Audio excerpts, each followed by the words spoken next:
On my phone. Good evening, folks. Welcome to the Will and Dave Show. Tonight we're going to be talking about some pretty heavy stuff. We're going to talk about the Kyle Rittenhouse trial. So this will involve death. This will involve firearms. This will involve some other criminal escapades of people involved in these goings on. So we just want you to be aware of that as we get into the show tonight. Welcome to the Will and Dave Show. Great for a loop there. Oops. How you doing, Will? It's been a long week, but not bad. Let me just fade this here music out. Yeah, that's better. So? It's been a week. How about yourself? I'm not happy. Because I'm your grandbabies and you're not? Well, that, yes. And because you're with my daughter and I'm not. And you're with my other daughter and I'm not. And you're with my two son-in-laws, and I'm not. They are pretty cool people. And both of my grandkids, and I'm not. So, yeah, I'm grumpy. Fair enough. But we're going to head up and see you guys soon. Sounds good. And we're working up and coming up in April for a week. So, ooh, nice. We're working on it. I don't know for sure, but we're trying to make that happen. But why don't we do our sponsors, and then we can? I think it's a great idea. Get the money making out of the way. Yeah.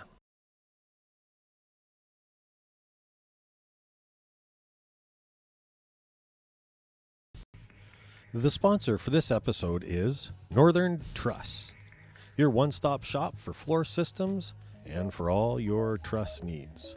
Phone the team at Northern Truss at 250-787-3033. Locally owned and operated in Fort St. John, BC. Hey there, and thanks for tuning into the Will and Dave Show. I'm Susan, and I don't know about you, but I think that in the whole world there's nothing as warm and comforting as a handmade quilt. And quilters the world over have wonderful stories to tell. So to showcase their stories, I host a podcast. It's called Measure Twice, Cut Once, and Other Life Lessons Learned from Quilters. You can tune in to the podcast anywhere that podcast apps are, whatever your favorite is, or you can find a direct link on my website, stitchedbysusan.com. And now, back to the show. Oh, Will, you're not here. Hold on. I'm not here. I'm not cool enough, apparently. There you are. There. You're back.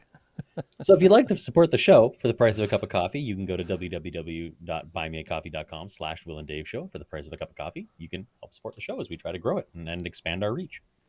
And if you look over my shoulder, the other shoulder right over there, we have mugs. And we're working on getting the mugs for sale in the USA and Canada. So when we get that figured out, if you go to Buy Me a Coffee and you actually order a coffee, I get the coffee, not Will, because it's American money. And if I went up to Canada with the $5 for a cup of coffee, I could pay my rent or the national debt. Yeah. So buy me a coffee, and I might share it with Will. William. Yeah. We have had a week. A lot has happened. Mm-hmm. Yeah, so it's putting it lightly. I think we should just head into it. Do you agree? Yeah, let's roll the first clip. Okay, now, you guys, because I have my own show, I have a responsibility to say things that people need to know that aren't being said. It's a cool opportunity that I don't take lightly. There are very big, obvious truths that no one wants to say on TV, but I will. Now, just a few minutes before we started taping the show, Kyle Rittenhouse, the man accused of shooting 3 people during a Black Lives Matter protest, was declared not guilty on all charges. So, I can't believe I have to say this, but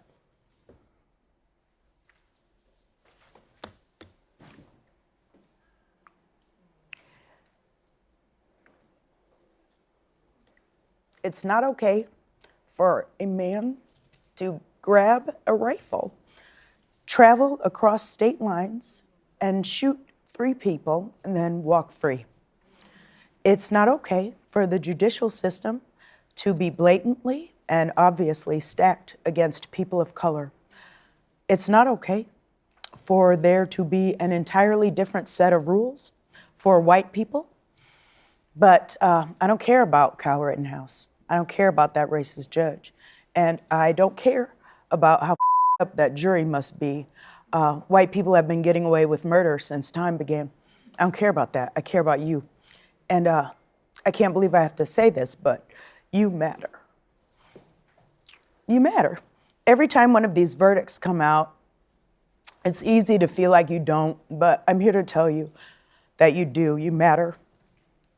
You matter so much that the second you start to get a sense that you do, a man will grab a gun he shouldn't have in the first place and travel all the way to another state just to quiet you. That's the power you have. So don't forget it. Now I just needed to say that, so let's all take a deep breath and do some ridiculous shit. Well, there's the opener, guys. Keeping it light today. Yeah, what do you think, Will? So I picked this clip. I saw it on Twitter. Big spoiler alert. I spend time on Twitter now. I'm sorry for you. Yeah, I do it for showbiz. This clip has been circulating a whole bunch on both sides of the political spectrum for obviously different reasons. But I thought it was a really good case study of how people are turning this Rittenhouse trial into, I don't know how to describe it quite exactly, kind of like a poster child or a scapegoat, depending on which side you're on, for what they want to talk about. So I want to start with her language in the video. This is something that caught my eye, was her language. Grabbing a gun and insinuating that Kyle Rittenhouse killed people of color, which he did not. He didn't. He killed people who were protesting on behalf, or I say the word protesting loosely. I'm going to use it because I don't want to quibble and poke at what it was. But let's be clear that at the time a riot was happening. Whether those people were there to protest or riot, I'm going to call it at a protest, but there was rioting happening because some people were at a protest, but they rioted. So I don't want to keep hashing that, but suffice to say that it's a little more complex than just protesters. And the language that she uses implies something that we have no way of knowing is true. We don't know that he went there to hunt people down with a rifle. She seems to be insinuating that. He did go there with a rifle across state lines, which was found to be legally done, which is just a fact of life. And they're misconstruing something that is much, while a complex court case and a complex situation we find ourselves in, the actual machinations of what happened aren't that complex. And we're making it out to be something I think that's a lot bigger than it actually is. And I think her language is very disingenuous of how the situation is. I feel like it's being used like a political football isn't the right terminology, but I feel like it's being piggybacked on by both sides. That is not left exclusive, although we've used a clip from somebody who is obviously very much aiming at a progressive audience. So I hesitate to speak on this because my opinions are rather loose. As I have not had a lot of news in the house. I grab a topic I want for the show. I focus on that. I don't have cable TV. I don't have anything like that. And so my opinions on this are not well founded. The clip of Amber, I thought was, as you did, I thought it was really good theater. It made a point. It did it really well. Yeah. In my mind, it's sort of like a John Oliver. She really did it well. Were the tears real? I don't know, but I know she's a really good actress. So I don't know. I don't know if anybody knows. I mean, you look at, to use the trial itself as a metaphor, you look at Kyle Rittenhouse on the stand. Those were tears. There's no point in me that doesn't believe that kid was up there and was absolutely panicked out of his mind. If he had been found guilty, whether he's panicked or not doesn't make it any more or less right or wrong. Right. He was panicked. She may have been very emotional. That doesn't have any bearing on whether she's right or not. It just means she was emotional or acting. It's kind of irrelevant as far as I'm concerned. So for those of you who are not aware of what we're talking about, and I know there are a few like me who have not been following this, why don't you go over the counts he was accused with, Will, and do a little bit of a... So quick history lesson, really condensed, like the Reader's Digest version of the Reader's Digest version. Kyle Rittenhouse was a young gentleman who crossed over from his home state of, I believe, Illinois into Wisconsin during some of the BLM riots in, I can't remember what month it was in. I don't know. August of 2020. It was in August of 2020. And Kenosha, Wisconsin. Yeah, Kenosha, Wisconsin. So I'm going to read off the things that he was accused of doing. So in the process of this evening, he shot at 3 different people, and he wounded 1 and killed 2. He shot at them with an AR-style rifle. I'm not going to say AR-15 because Wayne, but an assault rifle of sorts. First count was first-degree reckless homicide and use of a dangerous weapon. Second count was first-degree reckless endangering safety, use of a dangerous weapon. Count 3 was first-degree recklessly endangering safety, use of a dangerous weapon. Count 4 was first-degree intentional homicide, use of a dangerous weapon. Count 5 was attempted first-degree intentional homicide, use of a dangerous weapon. Count 6 was possession of a dangerous weapon by a person under 18. And count 7 was failure to comply with an emergency order from state or local government. And he was found not guilty of all of those counts. Now, over the course of the trial, it came to light, there was both video evidence and witness testimonial from one of the gentlemen who was shot and injured, that they, how is to word this? They made motions to hurt Kyle first, so they were aggressive towards him. I can't remember if it was actually attacking him, but one of them drew a handgun, and they were making motions that made Kyle feel that he was threatened, hence why he shot. And hence why the charges are being dropped. It's being treated as self-defense. Or rather, not dropped, but being found non-guilty. Yes. That was after 3 days of deliberation by a jury of his peers. So what's your opinion, Will? As this is an opinion show, and we should we should really ought to clarify that this is an opinion show. These are Yes. opinions. We are not legal experts. We don't make any claim to be legal experts. Yeah. All these are is how we feel about these and how we Exactly. probably are going to think very, very differently about these. Yeah, and we're going to talk about some other people's opinions. We've actually, instead of just talking about people who were talking on Twitter, we've brought some actual tweets to the show to join us. So Ooh, we're brought some we're gonna tweets to the we're gonna show. talk about that. But yes, we're not professionals. This is us having a conversation in front of a theoretical audience. Would So you it's all a rather matter do of all the opinion. tweets and then give your opinion, or would you rather give your opinion I'll first? give a baseline opinion, Okay. and we'll pick it apart with the tweets. So my baseline opinion is that I am relatively fine with this. I haven't seen any grand miscarriage of justice happening. Each point was disproven pretty reliably from what I saw of the court proceedings, and I watched a fair amount of it online. Not all of it. I feel like I should clarify that. I feel like it was incredibly unprofessional across the board. Like all the prosecution, defendants, and the judge were incredibly unprofessional. There was a whole bunch of stuff there that will probably get used in an effort to get a mistrial, which, sure, whatever. I don't think it's going to change much. I think it's just going to be a different judge and different jury. They're going to reach a similar conclusion. I want to add there.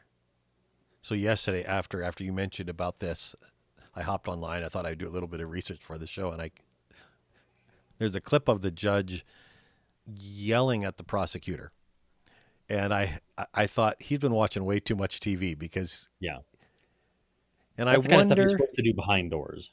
And I wonder in the back of his mind if he wasn't aware of the cameras. I don't know that he was, and I don't want to accuse him of that. But I just wonder, when you raise your voice in a courtroom at the prosecutor, either he knew it or he was having a bad day, one of the two. Yeah. So there's a whole bunch of stuff like that was just uncool, but not uncouth, as far as I'm concerned. And so at the end of the day, when the ruling came down, I'm okay with the ruling. Now, where I don't feel super comfortable is I think there's a discussion to be had as to why that's okay, like why what he did is okay. Because like we have some circumstantial evidence that points to the idea that Mr. Rittenhouse was going to Kenosha kind of looking for something to happen because he wanted to stick up for whatever it was he wanted to stick up for. He was kind of looking for conflict, but that's not a crime. Going to a bar and being ready for a fight and kind of hoping somebody picks a fight with you is not a crime. Should it be? That's a conversation we can have. I don't know where I stand on it, but that's a valid conversation. But whether or not it is a crime now is cut and dry. It's not. Let's have that conversation for a minute, because I think it comes really to the root of this, and we may agree more than you think on this. If you go looking for a fight, if you get on the ice, had a hockey player analogy, if you get on the fight and you're looking for a fight and you instigate the fight, you get an extra penalty.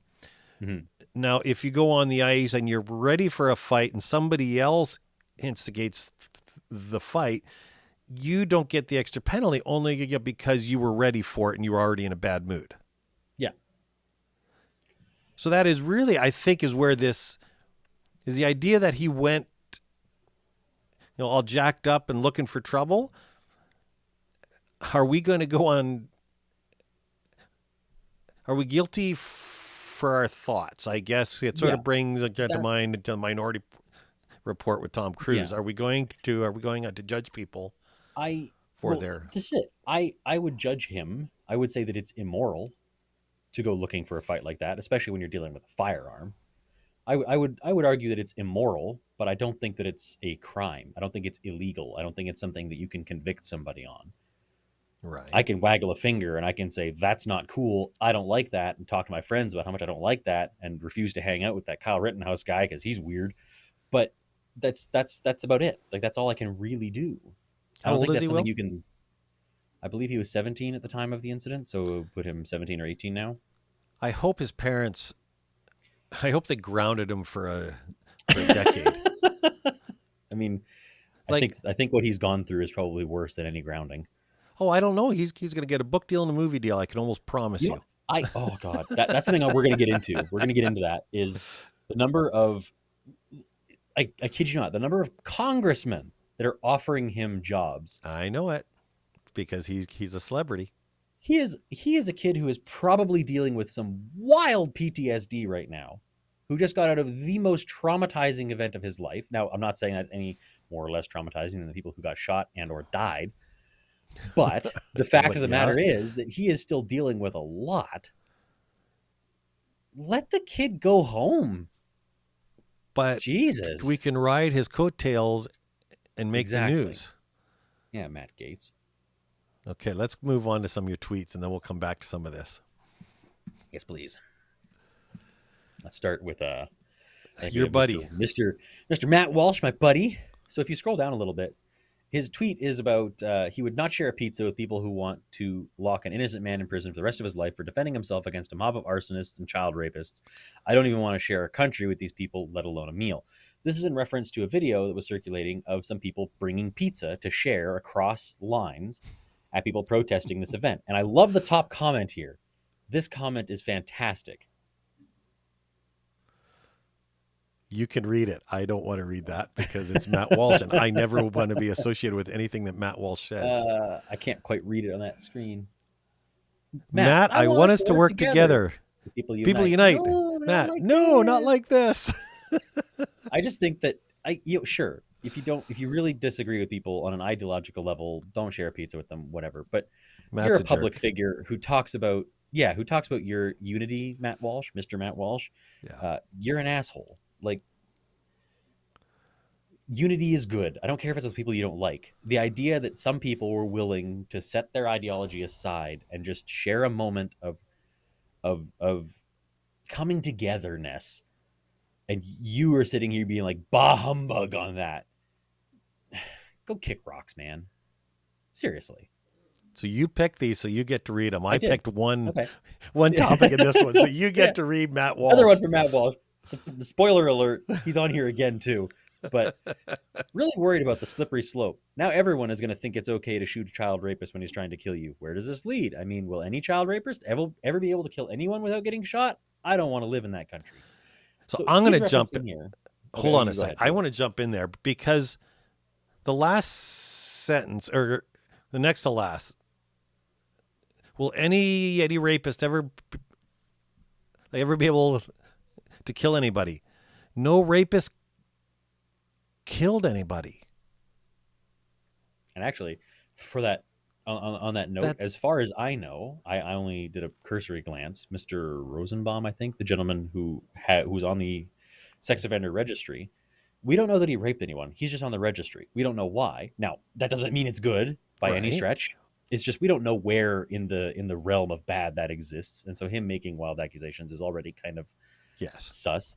But the big thing I wanted to draw attention to with this tweet is there is no way that Kyle Rittenhouse saw this guy and was like, oh, that's a child rapist. I better shoot him. Whether or not the guy was accused of anything, the guy could have been a reincarnation of Hitler, for all we know. It doesn't change anything about the court case. He still shot the guy, and in this case, in self-defense. So let's not bring Nazism into this because I just picked like an absolutely deplorable example, so we could all agree on that being bad. So yeah, you can't. Whether or not the people that got shot were bad people doesn't change the ruling around how they were shot. If it had been found that Rittenhouse was guilty of murder, whether or not the people he murdered were child rapists or not doesn't matter. It's still murder. And this is just adding to that. Took down a mob of arsonists and rapists and then defeated the entire media big tech Democrat machine. The dude's a badass, no two ways about it. He's a kid. So I do want to... Just a guy. I want to say in this, though, because I watched about half an hour of the media after the verdict. Mm-hmm. A lot of people on like all sorts of the spectrum were all in agreement this should never have gone to trial. Yeah. It really was done for the media. It was. And that was where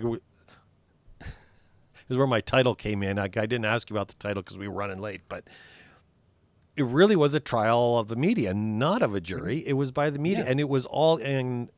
It shows up in so many ways, including the judge and his attitude and his hollering and yelling, and the defense hollering and yelling. And this is where I find so I agree with empathy. Matt in this one, I guess. I mean, defeating the big tech, sure. This was just a reinforcement. Like the reason I picked it was a reinforcement of the whole took down a mob of arsonists and rapists. And it's, again, you're conflating that who was shot matters in how Rittenhouse would be judged by the judicial system. But in response to your comment, I feel a ton of I feel sorry for Rittenhouse, because I don't think anyone his age is looking at that situation of how the media is gobbling it up and thinking, oh, good, I can be famous now. I don't think anything that he's done throughout this process really says that he wants to be famous because of it. Well, let's talk about this then. Okay. Yes. So it's the all counts that astounds me, like the possession of a firearm across state lines. Surely he has some culpability. From what we understand, actually, I can pull up the firearms related charge here. Well, hold on, Will. As this is sort of an argument against your last view, was that, you feel sorry for Rittenhouse, and your mom's saying, wait a minute. For the media storm, not for the shooting per se. Well, see, I come at this a little bit differently. I do believe he has some culpability. He has. It sort of goes back. I feel, if you go into school, into the workplace, if you go into the workplace, and you're mad at the world, you're hollering at your coworkers, where you work, you're throwing hammers around, and you get hurt. Or you hurt somebody. Let's say you hurt somebody. It's an accident and you hurt somebody. And you go through all the nonsense, all the WorkSafe BC, all the hassle, and there's a hearing to see if it was intentional. And it wasn't. And you say, it wasn't on purpose. Yes, except you deserve every bit of hurt and pain that you go through, as you caused it. It still is your fault. Valid. I should amend my statement. I don't envy what he's going through. Okay. Sympathy I might agree be too with strong that. of a word. I don't envy what he's going through, because you're bending my position a little bit there in a good way. I think you're onto something with that. He is culpable. I do believe he's culpable of really bad judgment. Yeah. It was, like I say, it's what he did, I think, is immoral, if not illegal. On to the next tweet. Right. So this is sort of, it's looking at the racial anger, and this is where we started with Amber's clip. Yeah. And I don't know that I agree. Well, let me read out the clip here for our audio listeners. Yeah. There are black and brown folks in prison for most of their lives over weed, but a white person can just cross state lines with an automatic weapon and murder people with no repercussions. You can't fix a justice system, quote unquote, that is working as intended. And actually, there is something to be said in sense that, I think, because if you change skin color in this situation, it would be a very different situation. I mean, if Kyle Rittenhouse had been black and had shot two black people, it probably would have never made news ever. It just would have been a thing that the police dealt with. If Kyle Rittenhouse had been black and shot two white people, it would have also been national news and probably, statistically speaking, would have ended very differently. Now, I'm not saying that it would have guaranteed, but statistically speaking, it would have ended differently than it just did. So there's something to be said for that, I think. So here are my questions with that, though. And this is, I do feel this. There's a whole lot of ifs in that statement. Oh, absolutely. If this, if that, if the other thing. And I hesitate to have that, the if conversation, because if didn't happen. Yeah. It was a white kid who shot. I feel similarly about this like I do about people who use the it's a slippery slope or what's next type Yes. arguments. Is a lot of ifs involved, and ifs aren't what we should be making a lot of moral, social, and political decisions about. The what ifs and the slippery slopes and jazz like that are conjecture at best. Now, that's not to say that what he's saying here is unfounded, but I think that piggybacking on this ruling is a bit of a stretch. Not completely incorrect, but you're reaching, I think. So there are racial issues in the justice Mm-hmm. system. I do believe that. I do agree with that. I don't agree with the fact that if you are black, you are more likely because you are black. I think you're more likely to commit a crime or to be indicted of a crime. It's the odds which are against you as a ratio of black people who are criminals. So it is not a racial issue as much as it's a numbers game. But I don't want to get too deep into that tonight because that's a whole different. That is like a whole different ball of wax. Although I think I want to capstone this gentleman's tweet with another little tidbit, and this is something that I think lends some credit to people who are outraged on the racial aspect of this incident. It was how Rittenhouse was arrested, which isn't being covered a lot right now because the ruling is kind of dominating the news. But in the process of apprehending Kyle Rittenhouse, police actually ran past him to arrest people that were behind him, who were black and unarmed, while Rittenhouse was standing there in the street after shooting 3 people with a rifle. And so a lot of people are looking at that and being like, well, yeah, it's because he's a white guy who looks like he knows what he's doing. They just turn a blind eye to it and go ahead. And it was like a little vertical slice of how people feel about the justice system right now. And I think that there's reason for outrage there. I don't think that necessarily carries over one-to-one with the ruling. But we got another comment from Kyle here. You can read that out loud. Does his skin color really matter? And can someone with the same skin color do what he did at any time, like these people suggested? No, probably because they saw them trying to kill him.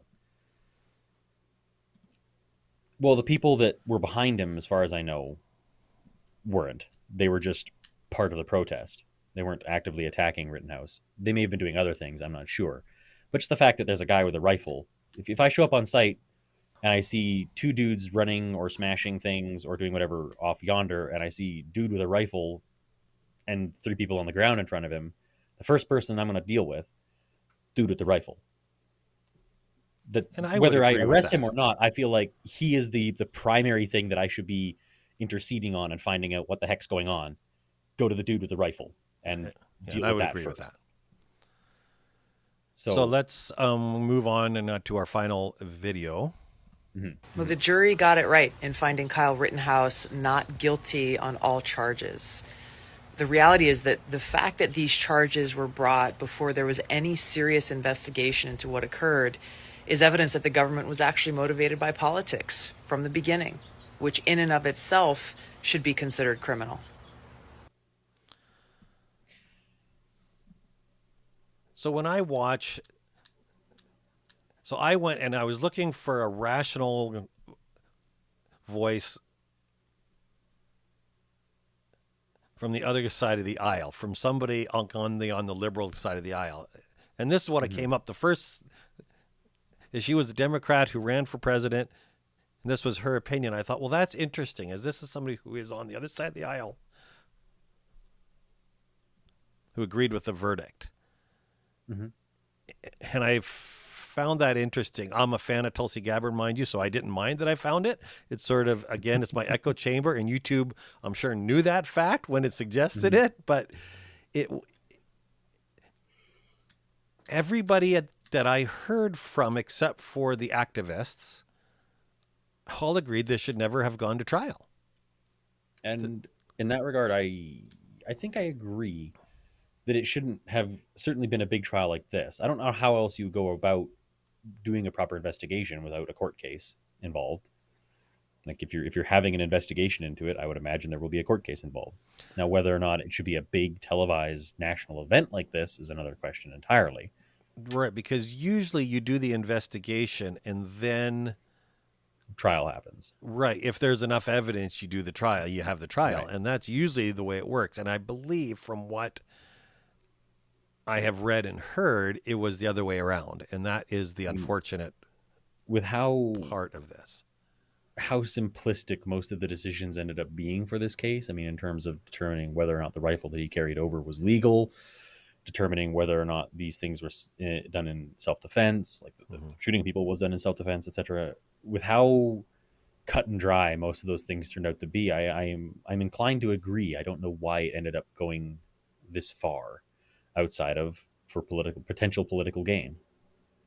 But I also don't think that is necessarily blame that rests entirely on one side or the other. I imagine both sides wanted it to go to be big and publicized for the same reasons. I don't see any reason why any right-leaning person wouldn't want this to go to trial and be a big deal, because it would be a slam dunk and they would get tons of pro 2A coverage for it. Yeah. And I imagine that Democrats are just trying to spin off of it as well in their own way with the activism and Black Lives Matter movement, etc. And so I don't think either side is... Which is hard to argue that when it's a white kid who shot white guys. Yeah. It's I mean, at a BLM... It's a stretch to make riot. that happen, other than Yeah. the fact that the legal system, was bent for exonerated a political white gain. guy, but that is, I mean, it is the narrative now. I feel like there are unfortunately. way better cases that could be done Yes. that deserve this kind of attention. Holy cow, are we agreeing on something? Something like that, yeah. Ay, ay, ay. I think neither of us particularly like how this happened or went down or how people are reacting to it. No, I agree. I mean, in a perfect world, he wouldn't have shot anybody, but hey, here we are. Yes. Moving on to numbers. Numbers. This is all you, man. And not the book in the Bible numbers, but COVID stats. Oh, yay, exciting. So we have not looked at COVID for a while, and we're not going to look at COVID for very long tonight, as this is not a big deal for me, except this is my hobby horse for this week. So the other day, I'm surfing on Facebook because it's what I do when I'm bored, and this photo hops up on my screen, and I look at it and I go, no, it's not true. I don't agree. It's a lie. It's BS. And I began to research it. And 3.5 hours later, I had to agree that the numbers were right, that the numbers were true, that the numbers were accurate, how they were presented, perhaps not so well. And it made me think about how we use statistics and how we angle them really to serve our own purposes. And it makes me mad, actually. It pisses me off, as we should not have to, how to say this? If numbers are real, if numbers are accurate, you shouldn't have to twist them. Mm-hmm. So the first thing on this meme that hit me is it's not from the World Health Organization, and this chart is not from the World Health Organization. It's from a research arm who gives a bunch of information to the World Health Organization, but it is not a chart from the World Health Organization. It just looks official. Mm-hmm. That pissed me off. As it should. Because misleading. It's misleading. Exactly. It's an echo chamber. This fits This my supports the worldview. thing that I already believe. I'm going to share it. Right. Here's the thing, guys. I agree with it. And yet I looked it up for 3.5 hours. I was in the middle, actually, about an hour and a half in. I called my brother. And I'm just ranting. And all of a sudden I get a text on my phone from Susan, who's upstairs. And just said it. Is getting a little bit heated up there or down there? Because I'm in the basement in my studio. And yes, it was getting a little bit heated. But the truth of the matter is you should not have to. I'm just going to zoom in on this a little bit so we can get. Go away. You should not have to hangle the data away in order to make a point. So, having said that, the data is true. So these are reported Potential. right. They're ADRs is what they're called, and they are adverse drug reactions. Yeah. Which are reported. So if you look at the mumps vaccine, it began in 1972 up until now. They're amazing. There only are 711 ADRs reported. We go all the way down. Oh, hey, there's one. I want to see you try to say that one. I want you to Which try and one? say. I mean, I don't want to say it. Hydroxychloroquine. I can say that one because I've heard it on the news. Hydroxychloroquine. Oh, Ibuprofen. man. I keep calling ibuprofen other things, and it's ibuprofen. Pneumococcal At the bottom vaccine. is COVID vaccines. And when Okay. you look at the vast rise in ADRs on the COVID vaccines, it made me think, man, there's something to this story. It's not only, it's way too different. It's out of kilter. So I did what I do. I made a spreadsheet because I make spreadsheets. So I began with ivermectin and I ended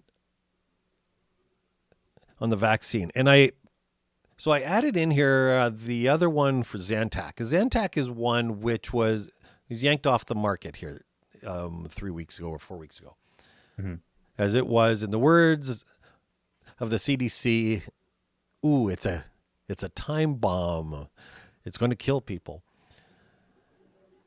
So these are the adverse reactions which were reported. They were not really investigated. Confirmed. They're just reported. They were reported. So all of these are reported reactions.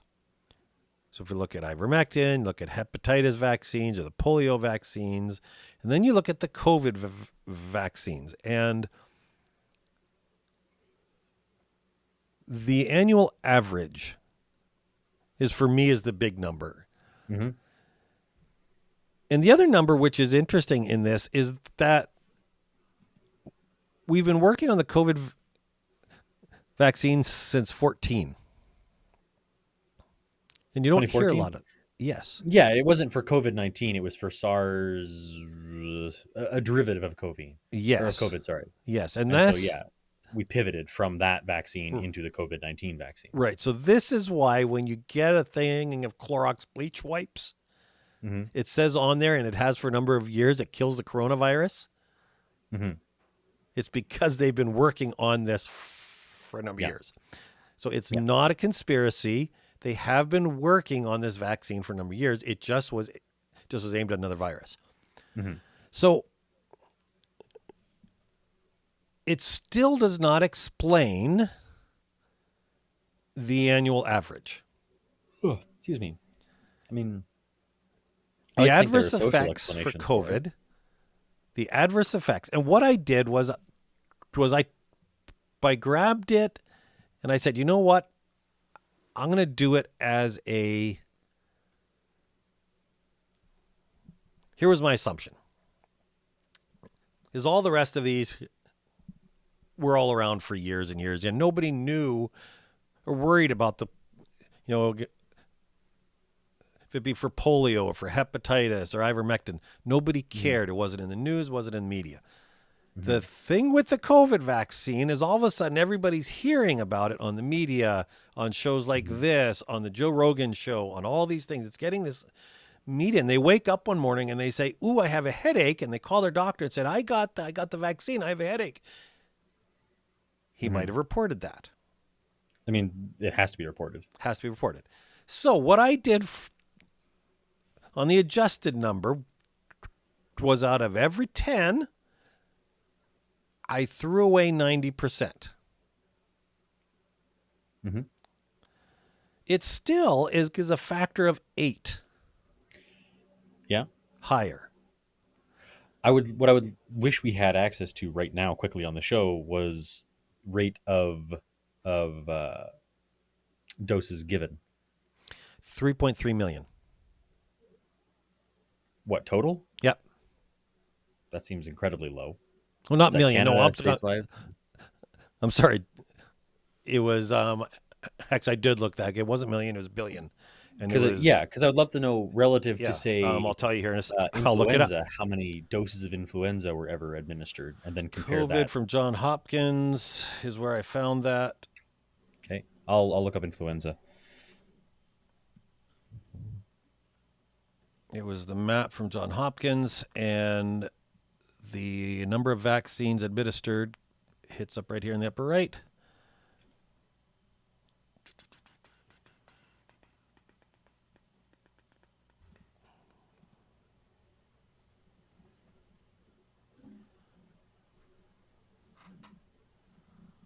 So this number in the right in the green is the number of vaccines administered. In your wait, what? Oh, okay. I can't read the numbers. So can you go back to your graph quickly, the one you made, your little spreadsheet? Yes. So influenza worldwide, 1968 to 2021? Yeah. Okay. So how many COVID vaccines are we at total administered? 7 billion. Okay, so influenza. Now I only found a chart going back to 1980, and since 1980, there's been a grand total of 200 million, just under 200 million. So I doubt that. Where did you get that data from? That is from the CDC. Because it gets mandatory in the USA and Canada for schools. For influenza? Yeah. It's mandatory. So I will come back with that data for next week. So that's seasonal influenza. Yeah. Is that the let's come US back to or it is that next the week. world? Is that the US or the world? Be the US. That is United CDC. States. That is United States. Yes. Okay, so we have we'll do more digging in this because I am intrigued by this. Because I'm like you, I assume that a large portion of that is people basically like waking up, ooh, I have the sniffles, but I got the COVID vaccine last week. It must be the COVID vaccine, and calling their doctor. Right. Except Which the even doctor when has you to account report. for that and you say if 1 in 10 is actual, it is a very high rate of adverse reactions. So here's my argument against this. And this is what I came to after 3.5 hours. Is I am vaccinated, and I think anybody gets vaccinated, awesome. I looked at the risk and I made a decision which was based on the factors I knew at the time. And I said, I'm going to get vaccinated. There are risks. There's real risks. In looking at the data, the risks are higher than for a lot of other drugs. I calculated that and I took the risk. I think, and this is where I get all antsy, is when you look at the mandates and they make you do this and they ignore the risks. It's not about safety. If it was about safety, we wouldn't do this. As the adverse reactions are way too high in relation to some of the other things, including, look at Zantac, which they yanked off the market. Right, but Zantac isn't protecting against something that's actively killing people all across Excuse me? the world. Excuse me? at the rate Smoking that is the COVID number is. one color. Yeah, but there are also other ways to deal with it. And smoking is something that you can choose to do or not do. That is not an affliction or a virus. It's smoking. Smoking is the number one killer Yes. at the tune of a little over 8 million a year, I believe, is Yes, what it's there estimated are- for next year. A, other treatment options, and B, smoking Yes. is a choice. Yes. Getting COVID is not a choice. So Spreading COVID is not a choice. So if we're looking at saving lives, it's not about that, or we would look at smoking. If we're just looking at saving lives, If we're just looking at saving Okay. lives, we should lock everybody in a box with a tube that feeds them, yes. and they can just stay alive forever. And if we're looking at safety, we're ignoring some really good data points. And see, this is where you're going to lose me. Up till now, we've been right on the same page. I think we are looking at safety, and I think it's the shiniest of two turds. I think it's the lesser of the available of the available evils. That's my opinion. I still don't love mandates, but my opinion is that getting the vaccine is still the much less risky and generally beneficial and safer option. And this Of- is the one of- that you never hear about in the media, are the number of deaths in the VARs and the CDC. I believe this is in the U.S. only. These are the deaths from the COVID vaccines. Okay. There's 18,000 of them. Mm-hmm. And it is not an insignificant number. 18,000. That is not a small number. And so when we look at the data and you want to, so I'm vaccinated. And this is the thing. I don't have a problem with people who want to get vaccinated. I don't. But as I looked at the risk and I said, I want to do it. And I did it for my granddaughter, my grandson. But Mm-hmm. it was a risk I was willing to take. And I made the choice. And yet when you look at the risks and they're saying, the risks really don't matter in this.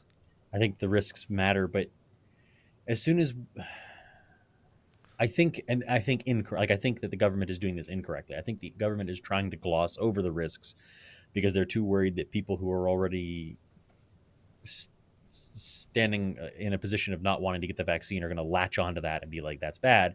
And I think the government is doing they're shooting themselves in the foot by trying to gloss over it. They should be acknowledging it and talking about it and having an open dialogue on why they're making that decision. Because 18,000 sounds like a really awful number, but it sounds better relative to the 750,000 that have died from COVID in the United States.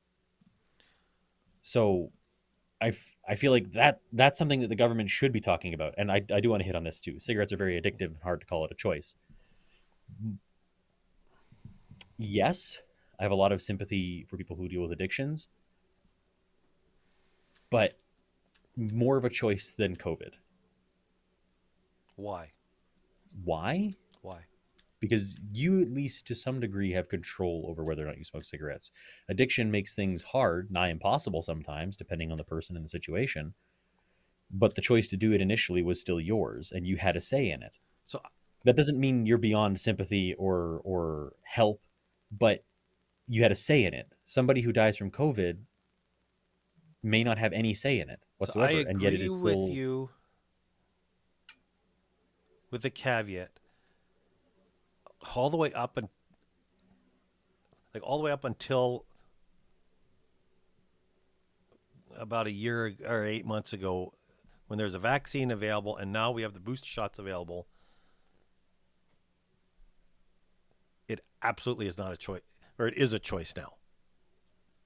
If you're not vaccinated and you get COVID and you die, it's a choice. Oh, yeah. So it is absolutely a choice. choice now. Okay. So when we look at it and say, no, we have to mandate it, ignore the risks, you have to do this. It's no longer about the safety. It's not about the safety, and it's not about saving a life. And those are what they always say. Oh, it's for the public safety. Oh, it's to save a life. It's not. It's not anymore. There are risks. There are vaccines and there are booster shots now. And if you want to get them, great. That is an angle that I would love to talk about more. The Okay. idea of not getting the vaccine now is you making the choice to roll those dice. And if you get sick and die, it's on you now. That is something I would love to pick apart more because it is a very interesting angle to look at the pandemic from. And also I want to touch on the next comment from Kyle, but the destruction of, I'm assuming, cigarettes is allowed and profitable. That doesn't make it right or okay. I don't like it. I don't like most major mood altering or addictive substances that we allow to push and peddle and market to people to an extent that addictions run rampant in our society, which they do, not just for smoking, but for lots of things. I happen to know that you've imbibed on a few of them. I have, but there's a difference between imbibing and addiction. And I think smoking has a tendency to lean much heavily towards addiction and adverse health effects because of the regularity with which people who smoke tend to smoke.